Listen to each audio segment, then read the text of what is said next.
സൂക്ഷിച്ച് സംസാരിക്കണം. നീ ആരോടെ സംസാരിക്കുന്നറിയോ? അറിയാമടി, കോഴിക്കോട്ടെ മിഠായി തെരുവിൽ 5 രൂപയ്ക്കും 10 രൂപയ്ക്കും വ്യഭിചരിച്ചടന്ന മീൻചന്ത ദേവകി എന്ന തെരുവ് തേവടിച്ചോട്.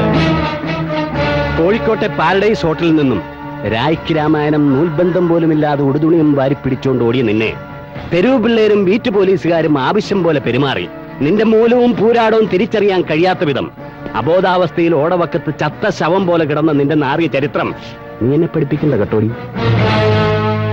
പൊളിറ്റിക്കൽ പ്രൊട്ടക്ടർമാരുടെയും മുതലാളിമാരുടെയും വില കൂടിയ ഉത്തേജക മരുന്നാണെന്നുള്ള ബലത്തിൽ നീ എന്റെ നേരെ നാ ഉയർത്തിയാൽ പൊലയാടി മാളെ അടിച്ച് നിന്റെ കാരണം ഞാൻ പൊട്ടിക്കും. കരണം പൊട്ടിക്കാനെങ്കിൽ വാ. 24 മണിക്കൂറിനകം നിന്റെ തൊപ്പി ഞാൻ തെറിപ്പിച്ചില്ലെങ്കിൽ എന്റെ പേര് ദേവയാനി എന്നല്ല.